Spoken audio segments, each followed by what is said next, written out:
The world is too small, our wisdom too limited, our time here too short to waste any more of it in winning fleeting victories at other people's expense. The Clinton Global Initiative, which brings philanthropists and CEOs together with nonprofits to make concrete commitments aimed at some of the world's toughest problems. Almost 10 years in, they have leveraged billions of dollars in assistance in more than 180 countries. CGI was designed to tackle big global challenges in bite-sized pieces, with the conviction that regardless of size or scope, our problems will yield to concerted action and innovative partnerships of individuals, NGOs, businesses, and governments. We have to now find a way to triumph together. All the problems that we face, from climate change to financial contagion to nuclear proliferation, are too complex and cross-cutting for any one government, or indeed for governments, to solve alone. Because we believe that ending hunger is not only possible, but it is both a moral and strategic imperative. Hillary Clinton is trying to shift the spotlight to global warming, the presidential contender unveiling her plans to combat climate change. Together with innovative partners from the public and private sectors, we're working to make homes, universities, and cities more energy efficient. We share a common future, and we are here to find common ground. Women must be empowered. It's classic Bill Clinton, by using his birthday to help the causes he champions, from combating climate change to obesity and even HIV/AIDS. Help bring new dignity and respect to women and girls all over the world. And in so doing, bring new strength and stability to families as well. We are trying to do something no one has ever done before. A new report today claims that the Clinton Foundation gives about 10% of its money that it raises to actual charities and the services that they offer. It has been reported you've made $5 million making speeches. The president's made more than $100 million. Well, if you have no reason to remember, but we came out of the White House not only dead broke, but in debt. 6 years ago, Hillary Clinton was about to become Secretary of State. Barack Obama had nominated her. Everyone knew she was going to be confirmed by the Senate, going to be confirmed easily. But there was a thought, there was a question, there was a doubt out there about a potential conflict of interest. The Clinton Foundation dropping its self-imposed ban on collecting funds from foreign governments and entities. And now the Washington Post reports total contributions to that foundation amount to $2 billion. There's a lot of money sloshing around. Everything is blurred, and it's not good. The questions scream out at me. What in the world happened with the foundation and these ulterior motives and this money and the email server? I'm sorry. Those scream out at me. The amount of schmoozing involved and crossing lines and one person putting money in a foundation and then Clinton getting unbelievable amounts for his speeches, contracts going one way or another, it's not good. I look forward to working with all of you, particularly the appropriators.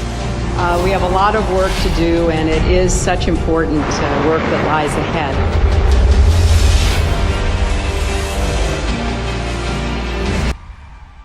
We did this with a very simple strategy.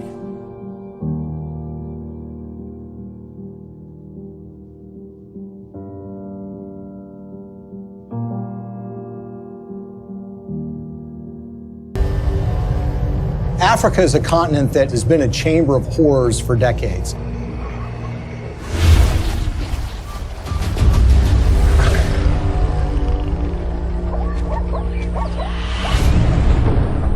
It's really not the fault of the African people. It's largely a result of the kind of system that's been perpetuated there. You have these oligarchs which dominate these countries that oftentimes have natural resources that can be very lucrative. And these oligarchs strike deals with foreign corporations or foreign governments who in effect prop them up and put them in power. And in exchange, these oligarchs give these entities access to rich mineral deposits. And the Clintons, you would expect to be opposed to this sort of thing. And that's at least what their language does. Our countries have deepened our cooperation on many issues, including good governance and transparency, energy, regional security, and advancing peace and development in the Niger Delta. The problem is, their words are different from their actions. Rwanda has clearly taken an impressive trajectory of development, and the people here still think Kagame is the man to take them to another level. President Paul Kagame has walked all around the crowd, thanking the people for electing him unopposed as chairman of the RPF or president of the RPF for another 7-year term. But his critics say that far from entrenching democracy in Rwanda, he's actually eroding it by silencing his opposition.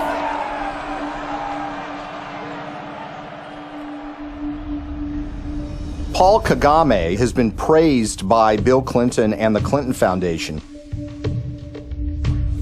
But the fact of the matter is Paul Kagame has a terrible human rights record.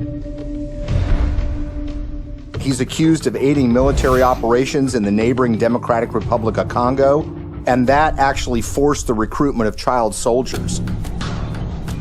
The UN has identified him as being involved in activities that entailed massive human rights violations.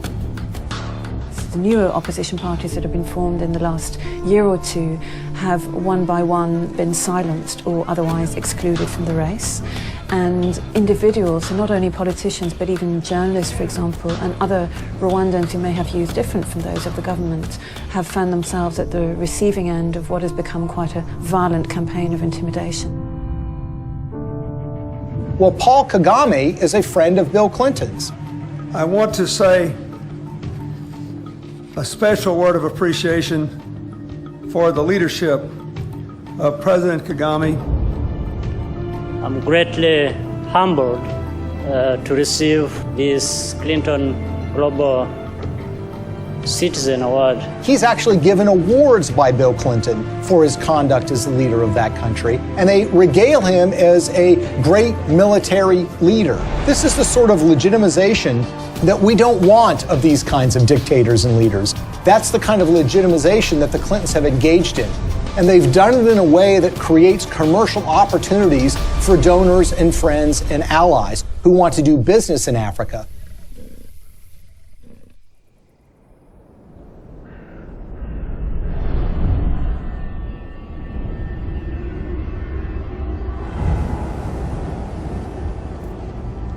Business in Africa means you're dealing with dictators who are going to give you access to, say, mineral rights or oil drilling rights, but you're going to have to pay them off. The Clintons partner with foreign entities who want access to Africa, and specifically mining companies or energy companies who need to get concessions for access to oil or natural gas or the rights to mine for gold. Those two make a powerful alliance because these companies will give money to the Clintons, either in the form of speaking fees or in the form of donations to the Clinton Foundation. And the Clintons will then, in effect, do their bidding before the halls of power and corridors of power in Africa. And they will go to foreign governments and encourage them to do business with individuals who are putting money in their pocket. And this leads to some amazing fits of behavior that, in a way, are just reminiscent of 19th century colonialism. A perfect example of this is Ambassador Joe Wilson.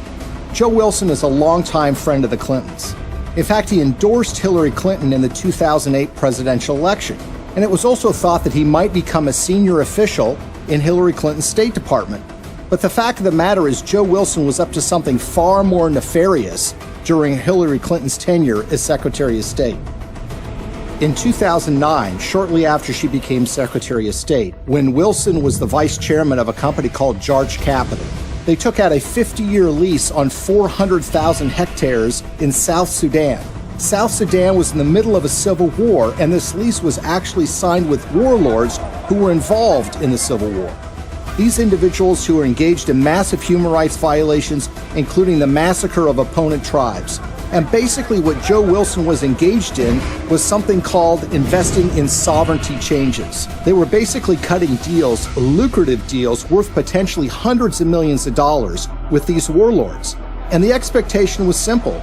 These warlords would take power, then they would give them access to these lands where they could make huge amounts of money exploring for natural gas, exploring for oil, and for mineral rights.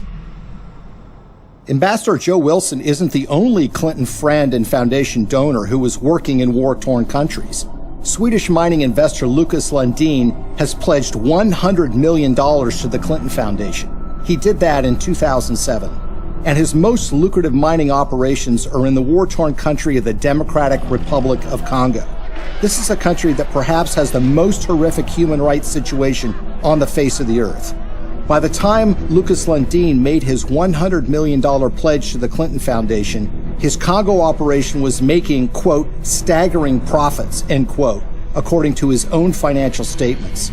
His overall capitalization was $20 billion. But for those profits to remain staggering, U.S. policy under Hillary Clinton had to remain unchanged. That's a problem. Hillary Clinton, as a senator back in 2006, supported something called the Congo Relief, Security, and Democracy Promotion Act. As the law's name implied, the goal was to bring reform to Congo.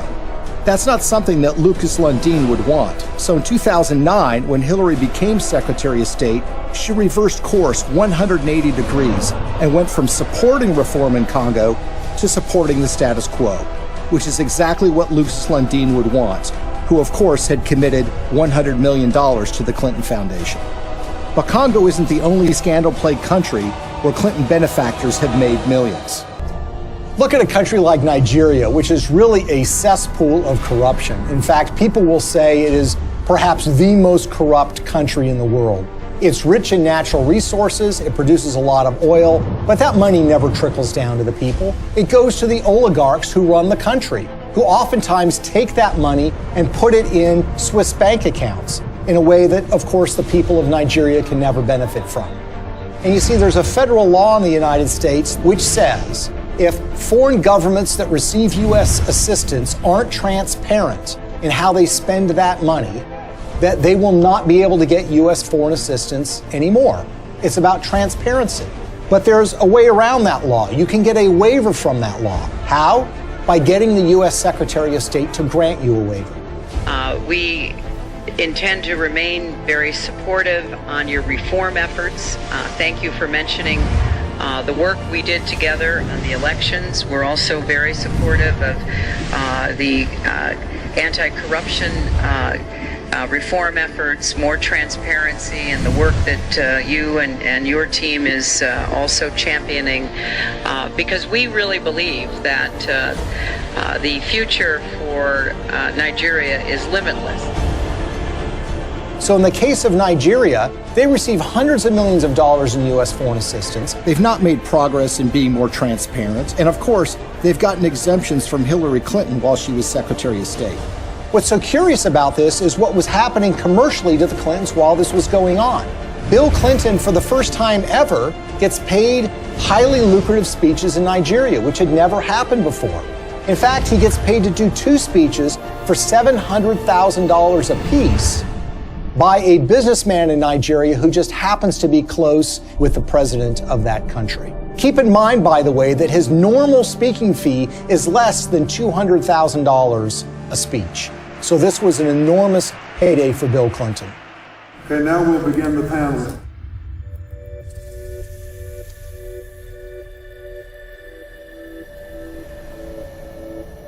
One of the pinnacles of power in that country is a gentleman named Gilbert Chagoury. Gilbert Chagoury, who has committed $1 billion to the Clinton Global Initiative, is connected to another individual in the Clinton orbit. That would be Marc Rich, the billionaire who was on the FBI's 10 most wanted list that was suddenly and surprisingly pardoned by Bill Clinton in 2001.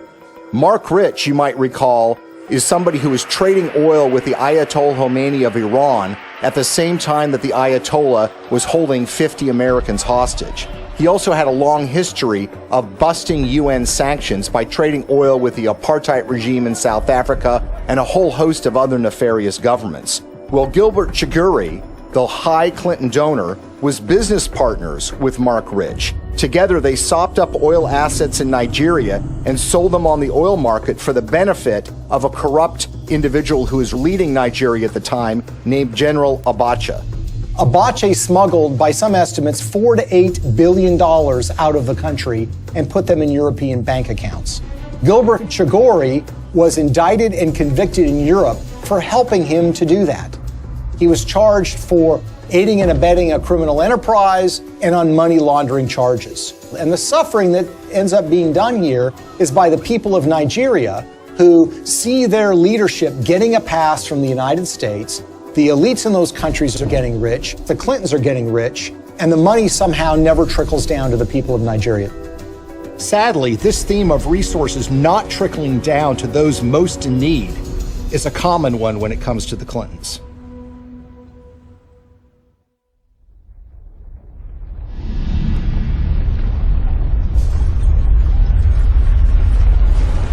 As we told you at the start of tonight's program, a major magnitude earthquake has hit the island of Haiti in the Caribbean. The quake measured around 7 points on the Richter scale, and its epicenter fell just 10 miles from the capital, Port-au-Prince. Haiti's ambassador to the U.S. has described the event as a catastrophe of major proportions.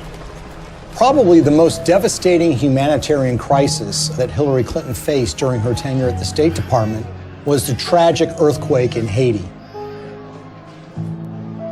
It happened in January of 2010, and literally in a matter of seconds, 250,000 people were estimated to have died, and a large portion of the Haitian infrastructure and economy was just decimated. It was a crisis on a massive scale. The United States is offering our full assistance to Haiti and to others in the region. We will be providing both civilian and military disaster relief and humanitarian assistance, and our prayers are with the people who have suffered, their families, and their loved ones.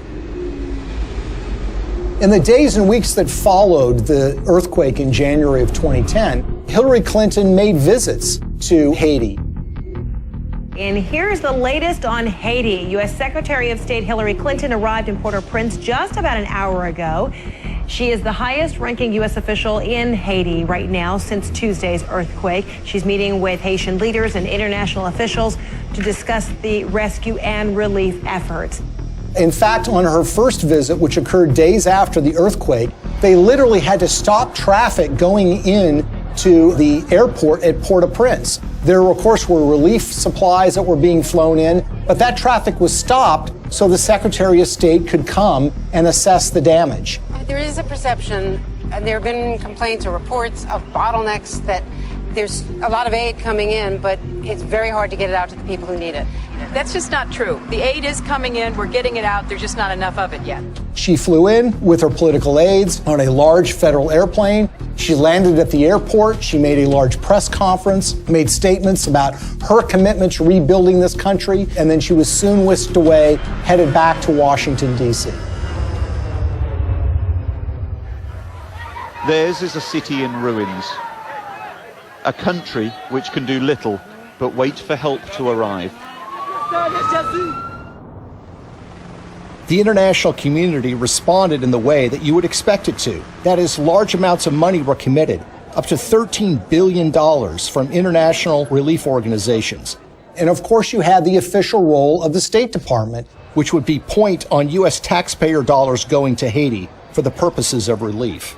I want to assure the people of Haiti that the United States is a friend, a partner, and a supporter. Hillary Clinton's State Department would oversee the reconstruction effort, with Chief of Staff Cheryl Mills responsible for the allocation of U.S. tax dollars through USAID. And Bill Clinton, already appointed Special Envoy to Haiti for the United Nations, was named co-chair of the Interim Haiti Recovery Commission, along with a former Haitian Prime Minister. I hope that it will be rebuilt in a much stronger and more sustainable way, and I think the Haitians want that. So this was clearly a Clinton operation from the beginning. Now, the Haitians had their own ideas about how best to rebuild their country. They wanted new roads. They wanted buildings rebuilt. And that's what you would expect. This is how you recover from an earthquake. The problem is that the Clintons had their own agenda, the interests of major donors who had a vested interest in spending that money in Haiti in ways that would benefit them. And so you immediately had this clash between the Haitians and the Clintons. And Haitians complained almost immediately that they were shut out of the decision-making process, that it was really Bill Clinton and a few of his friends that were calling the shots on the IHRC. And they made some monumentally bad decisions that not only didn't benefit the Haitian people, but ended up putting money in the pockets of major Clinton donors who had economic stakes in Haiti. We have been united behind a single goal: making investments in this country's people and your infrastructure. So it's a classic example of what some people call disaster capitalism. The single largest relief project that the United States committed taxpayer dollars to, $124 million to be exact, was a project called Caracol, a textile factory that was built in the northern part of the country that was supposed to create some 60,000 jobs and was supposed to create tremendous economic growth. There's a problem here already. You see, the earthquake affected the southern part of Haiti. The northern part of the country was entirely unaffected. But who were the beneficiaries of this? Companies like Gap, Target, and Walmart, to name a few. The Caracol factory was built, but it didn't create 60,000 jobs. It created barely 5,000 jobs. But the major American companies who got textiles tariff-free, made at low wages, benefited enormously. And the end effect on the Haitians was very, very minimal.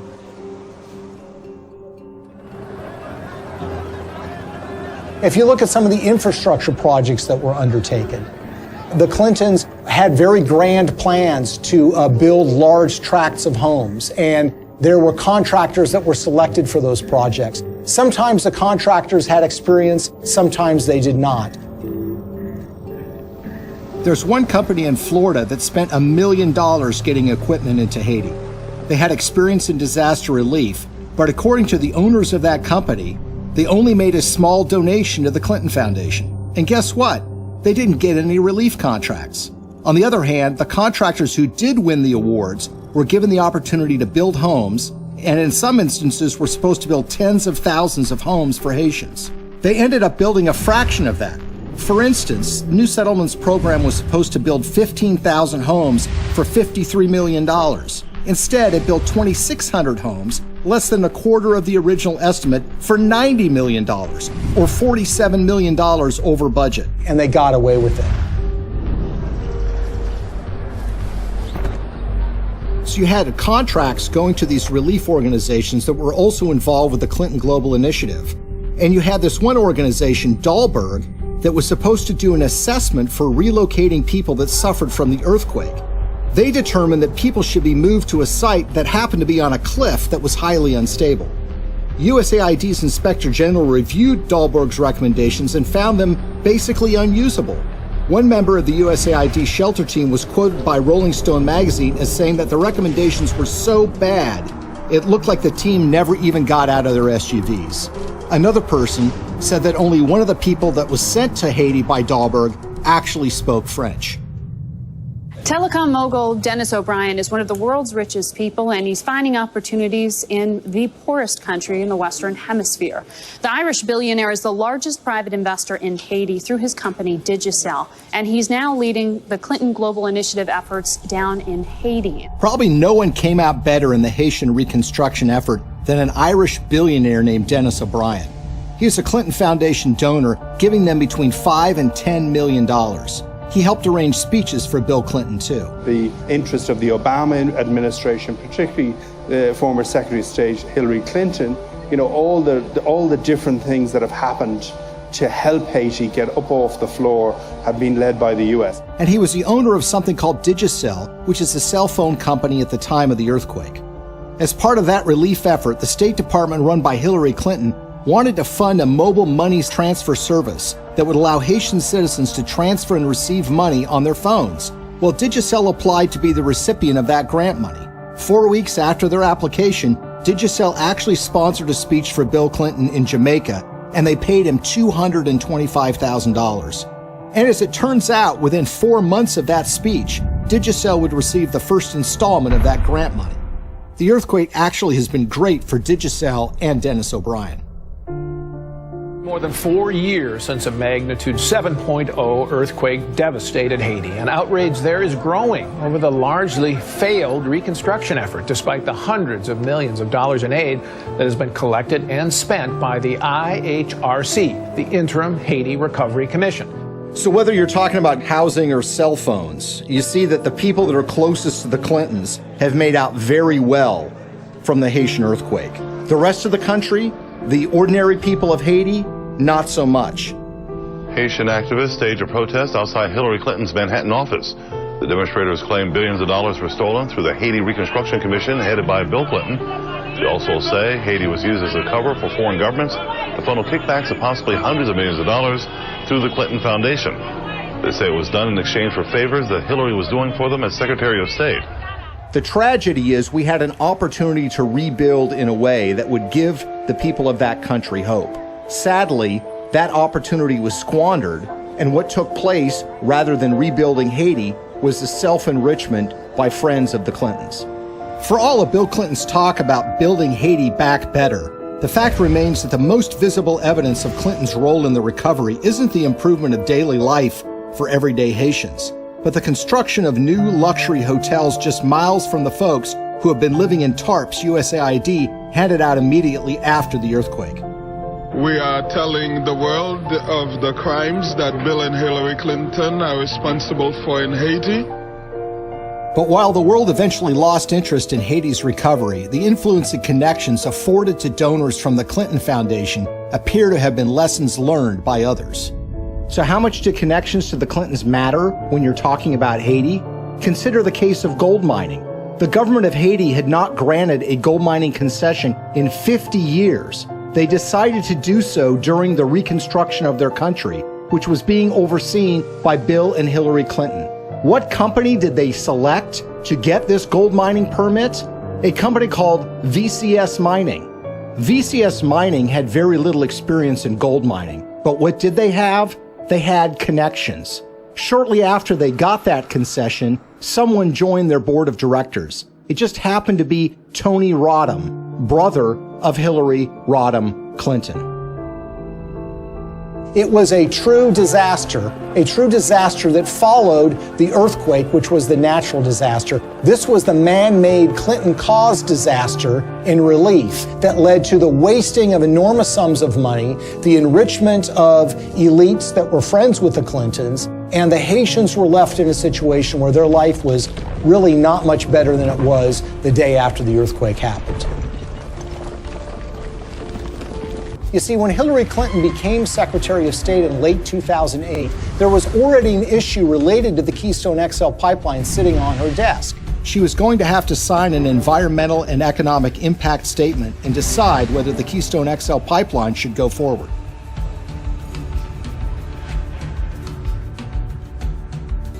At that precise time, Bill Clinton gets a lucrative offer of nearly $2 million to give 10 speeches in Canada, for the first time ever, from a company called TD Bank Investment Group. He gave the last speech in May of 2011. 3 months later, Hillary's State Department releases an environmental impact statement that was seen as largely supportive of the Keystone XL pipeline, in a way that was massively controversial. Hillary Clinton, in effect, was betraying the environmental movement by greenlighting this deal, when she had in her hands the power to kill this deal in its crib. It was shocking. Organizations like Greenpeace and Friends of the Earth were stunned. They wanted investigations, but everybody was mystified. Nobody could understand why Hillary Clinton would sign off on this deal, particularly when she had been in favor of dealing with climate change, and her boss, Barack Obama, by all indications, seemed to be opposed to this deal as well. It's also a time for a new approach to climate change. We know we've got to deal with global warming. We're seeing the effects of it. We need to invest in clean energy technology today so that we can create new high-paying jobs to protect our environment, to grow our economy, and to finally break our addiction to foreign oil. How did we go from the Clintons being in favor of fighting climate change and dealing with fossil fuel dependence to Hillary Clinton signing off on the Keystone XL pipeline? The evidence that we found was that it was about the money. This was not a philosophical change. This was not a new way of thinking about global warming. This was a way of taking $2 million in cash to essentially buy a decision by the Secretary of State. Why is the TD Bank Investment Group so interesting? Because they just happen to be one of the largest shareholders in the Keystone XL pipeline itself. When we looked at Bill Clinton's pattern of giving speeches, we looked at who was paying him, when they were paying him, and if they have ever paid for a speech before. What's so stunning is that TD Bank had never sponsored a speech by Bill Clinton before. And then suddenly, in late 2008, when Hillary Clinton has been announced to be the Secretary of State, and when sitting on her desk is the matter of the Keystone XL pipeline, they suddenly decide to sponsor these speeches.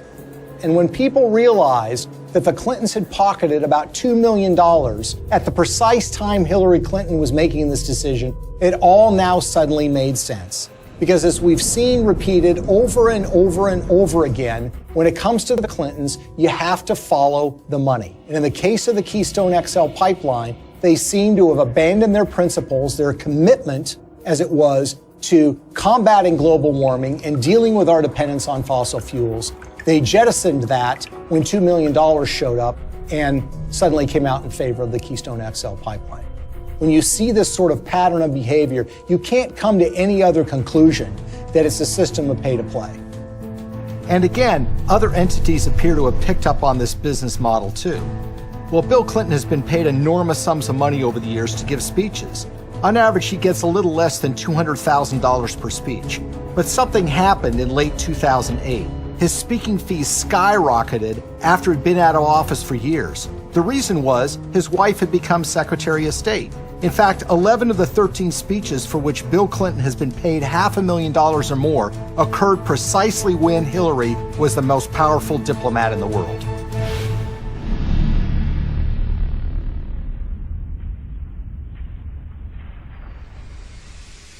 You will never contribute to an organization that will give you a higher probability of having your good intentions turn into real positive changes in other people's lives. That will give you a better chance than what you've done here tonight. His single biggest speech payday came from the Swedish telecom company Ericsson. And it's a very, very unusual and troubling story. Now, Ericsson is a Swedish telecom company that in 2009 and 2010 was in trouble with Hillary Clinton's State Department because Ericsson was selling a lot of telecom equipment to Iran, to Belarus, and to other oppressive governments, about which the State Department was concerned. Ericsson risked being put on a list by the federal government in the United States for trading with an enemy state. There was actually an effort being put forward in Washington to broaden Iranian sanctions to include the very technologies that Ericsson was selling to the Iranian government. So it's against this background that Ericsson decided now might be a good time to hire Bill Clinton to give a speech. They had never paid for a speech by him before, and they decided to go in big, $750,000 for a single speech. 7 days after he gave that speech, Hillary's State Department came out with a statement which said, "We are not going to broaden sanctions on Iran to include technologies like telecom. We're going to rely and expect companies like Ericsson to police themselves." It was a massive win for Ericsson. Ericsson was able to avoid having to deal with a regulatory battle in Washington, giving up contracts that were highly lucrative in these countries, and being put on a list that would create an enormous diplomatic problem for them, all because essentially they paid Bill Clinton to give a speech for $750,000. Will you continue to give speeches? Oh, yeah. I got to pay our bills. So the question is, why do we see the Clintons reversing decades of policy positions that they've held so closely on issues like human rights and environment? And a big clue comes from the folks that are giving the Clinton Foundation literally tens of millions of dollars. And one, if not the biggest donor to the foundation, is a Canadian named Frank Giustra. Giustra is in the mining business, hardly something you'd call environmentally friendly. And he has interests all over the world.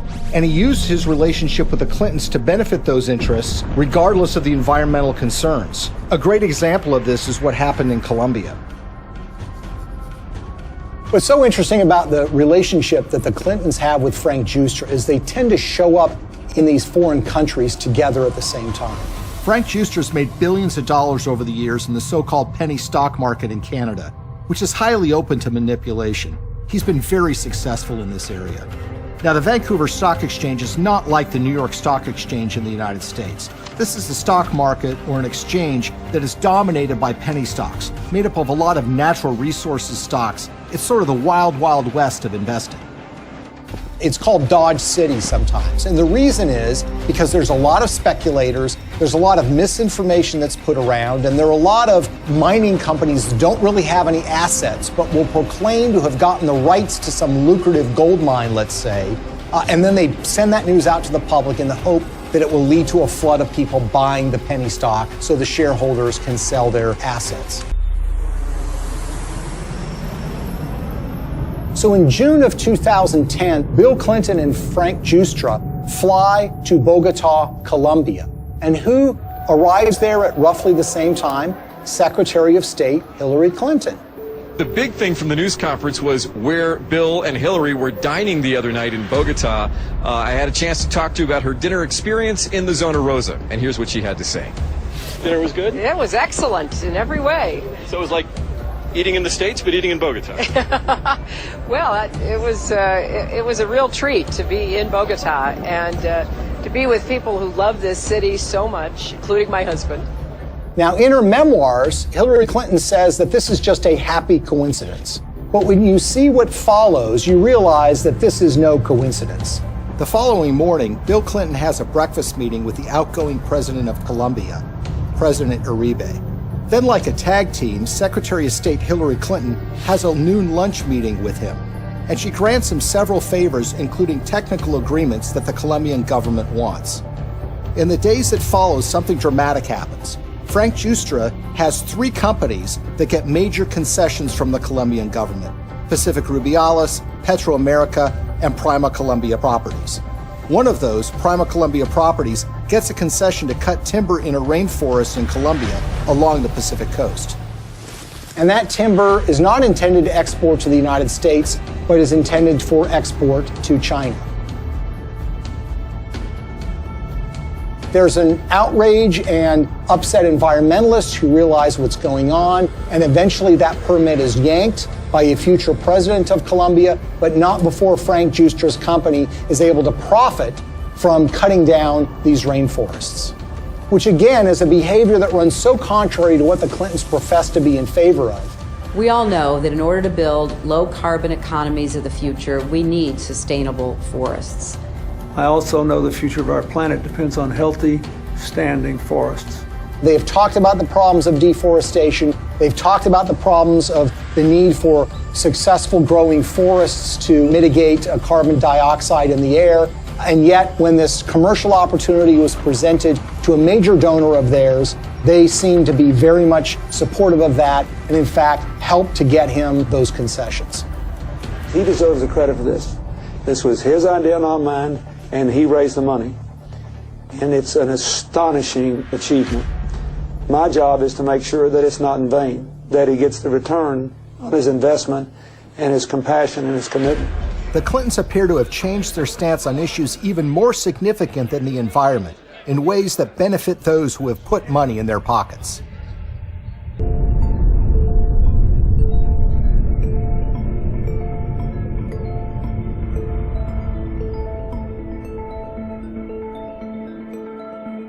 I represent a president and a country committed to a vision of a world without nuclear weapons and to taking the concrete steps necessary that will help us get there. The Indian nuclear deal, I think, is so troubling because this is a core national security issue. One of the signature achievements in foreign policy for Bill Clinton was pushing the Test Ban Treaty and the Non-Proliferation Treaty. Today in New York, the United Nations General Assembly voted overwhelmingly to adopt the Comprehensive Nuclear Test Ban Treaty and open it for signature later this month. The NPT has been sort of the holy grail when it comes to nuclear disarmament, something that the Clintons have been supportive of, not just for years, but for decades. That was all thrown asunder in 1998 when the Indian government tested nuclear weapons underground. India's action threatens the stability of Asia and challenges the firm international consensus to stop all nuclear testing. These were tests that truly shocked the world. Even the CIA was not aware that these tests were about to take place. Clinton's reaction was volcanic. He felt betrayed by the Indian government, and as a result, he imposed sanctions on India, essentially saying, you're not going to get access to U.S. nuclear technology until you sign the NPT, the Non-Proliferation Treaty. In 2005, the Indian government wanted to get these sanctions lifted. Not only do they have an interest in expanding their civilian nuclear base, they live in a neighborhood where some pretty tough customers and rivals have nuclear weapons themselves. First of all, you've got Pakistan, which is right next door, which is widely believed to have nuclear weapons. And then you have China, a longtime rival of India, which has a nuclear arsenal. The Clintons said that they were in favor of giving the Indian government some access, but the problem is it didn't go nearly as far as the Indian government wanted. So in 2005, they started making donations to the Clinton Foundation. This morning, yet another shady donation to the Clinton Foundation has surfaced, this time tied to a donor from India, apparently a friend of Bill Clinton. We're talking about tens of millions of dollars from Indian interests flowing into the Clinton Foundation. And we're talking about at least hundreds of thousands, if not millions of dollars in speeches that Bill Clinton was paid by interested parties in the Indian nuclear deal. Amar Singh, according to Clinton disclosures, has given between $1 and $5 million to the Clinton Foundation in the push to get them to support Indian access to nuclear technology. He's a member of parliament who has gotten in fistfights on the floor of the parliament, who's been charged with bribing members of parliament to get certain pieces of legislation passed. You see, the problem is when you ask Amar Singh, he says it wasn't my money. I don't have that kind of money. I couldn't have given him that amount of money. And in fact, when you look at Indian public records, you see that Amar Singh doesn't have a net worth anything close to being able to give that amount of money. So where did the money come from? Well, sometimes the most obvious answer is the correct one. Sant Chhatwal is an Indian businessman who has been close to the Clintons for years. He pledged to raise $5 million for her 2008 presidential campaign. And Bill Clinton was at his son's wedding. They actually named him as a trustee of the Clinton Foundation. When Hillary Clinton was first running for the Senate in 2000, Sant Chhatwal was in trouble with a federal agency called the Federal Deposit Insurance Corporation. He basically owed them millions of dollars from unpaid loans. Well, in 2000, Chhatwal throws a fundraiser for Hillary Clinton, and he brings in $500,000. A few months later, with Bill Clinton still president of the United States, Sant Chhatwal's case with the FDIC was abruptly settled for a mere $125,000. So basically, the federal government got pennies on the dollar. He would actually go on to plead guilty for funneling $180,000 in illegal campaign contributions to Hillary Clinton, among others. And no one seems to have made the connection.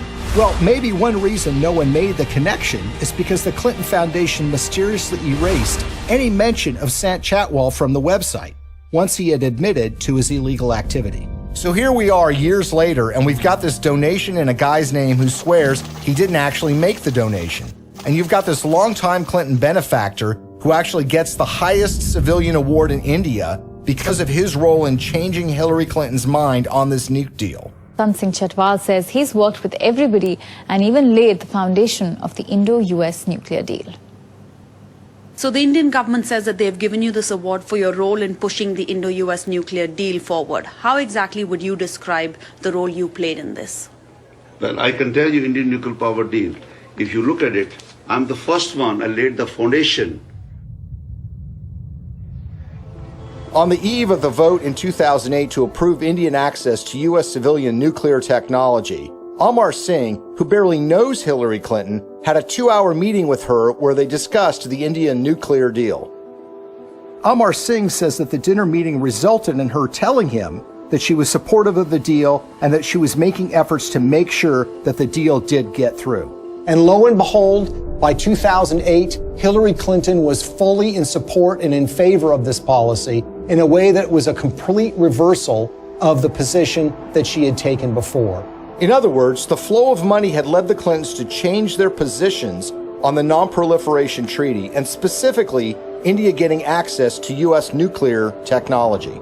This was a decision that was wholly out of step, wholly inconsistent with a progressive liberal agenda. Hillary Clinton made a decision of reversing her previous position after the flow of funds to the Clinton Foundation, and her husband gave some speeches in India.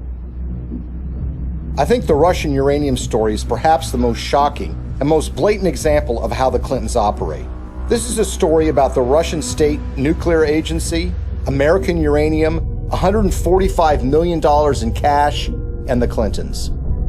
At the end of the day, this is a story about buying influence and selling influence. The Clintons are the sellers of influence, the Canadian investors and the Russians are the buyers. Bill Clinton had gone to the Central Asian country of Kazakhstan in 2005 with Frank Giustra. Kazakhstan is a country that's been run since the collapse of the Soviet Union by a dictator named Nazarbayev, who shuts down political opposition and tortures political opponents. The ostensible purpose of the visit to Kazakhstan by Bill Clinton was to talk with Nazarbayev about AIDS, HIV. The problem is Kazakhstan really does not have an AIDS, HIV problem. So that explanation really doesn't make sense. What makes far more sense is that Frank Giustra wanted access to very lucrative Kazakh uranium mines. Kazakhstan is one of the largest producers of uranium in the world. Bill Clinton arrives there with Frank Giustra, and they have a series of meetings with Kazakh officials. There's a press conference where Bill Clinton stands with the dictator of Kazakhstan and he praises the human rights record. He praises that elections are being held in the country, and he even says that Kazakhstan should head up something called the OSCE, which is the Organization for Security and Cooperation in Europe. Think about that for a second. Bill Clinton is saying that a known human rights violator who's been condemned by human rights organizations around the world should head up a human rights organization. They go from a press conference to a dinner where Frank Giustra, Nazarbayev, the dictator of Kazakhstan, and Bill Clinton meet and talk. Well, 2 days after that meeting, Frank Giustra finally gets his uranium concessions worth hundreds of millions of dollars. A couple of weeks after that, Bill Clinton gets his $30 million from Frank Giustra, the first payment in what will become more than $100 million in pledges and commitments and donations made by Frank Giustra. So it's really, in a way, a simple story in that they all are walking away from the table with something that they want. Nazarbayev is getting the legitimacy of an ex-president, saying what a nice and kind leader he is. Frank Giustra gets his uranium concession, and Bill Clinton and his foundation get cold, hard cash.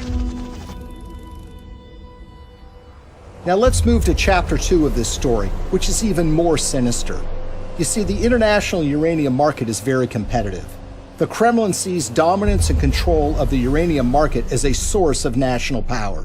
Frank Giustra takes that uranium concession he got in Kazakhstan and puts it into a company in a so-called reverse merger, which was one way for a private company to go public to form something called Uranium One. It's a company traded on the stock market in Canada, and they start acquiring uranium concessions in places like Wyoming, Texas, New Mexico, and Utah. And by 2009, they have what is expected to be 50% of future uranium production in the United States. This gets the interest of Vladimir Putin and the Russian government. And in fact, there are State Department cables that were leaked through WikiLeaks, which show that Hillary was aware of the fact that the Russians took great care to try to dominate the international uranium market. Well, the Russians want to buy this asset, and they offer a 40% overprice on the share of the stock. And for this transaction to go through, it has to be approved by the U.S. federal government. Why? Because uranium is regarded as a critical industry in the United States. After all, this is used for our civilian nuclear reactors and goes into nuclear weapons. So it goes before the federal government, where it needs to be signed off by a series of federal agencies, including the Secretary of State, Hillary Clinton. As Hillary Clinton is contemplating this, shareholders in Uranium One, including Frank Giustra, have sent more than $145 million to the Clinton Foundation. The chairman of that company at the precise time is a guy named Ian Telfer, who is also making donations to the Clinton Foundation, as is Frank Holmes, who is another major Uranium One shareholder. And Hillary Clinton, who has a record of opposing precisely these kinds of deals, comes out and says, you know what, I think this is a good deal. Let's let Vladimir Putin take control of what is now 20% of U.S. uranium production. Bill Clinton and Hillary Clinton are the only figures in American politics who are willing to do this deal and who could actually pull it off, because they had a reputation that runs so contrary to what they're doing. I mean, this is what the Clinton Foundation does, right? This is what they talk about politically, their support for human rights, their concerns about proliferation, their concerns about issues related to Russian aggression. There's no doubt that when Putin came back in and said he was going to be president, that did change the relationship. We have to stand up to his bullying. And what's so interesting when you consider this uranium deal are the actions of a small Canadian investment firm called Salida Capital. Salida Capital, in 2010, as this deal was going down, committed to give millions of dollars to the Clinton Foundation, and they also sponsored a speech by Bill Clinton in Canada. Salida Capital is also the name of a wholly owned subsidiary of Rosatom. Who is Rosatom?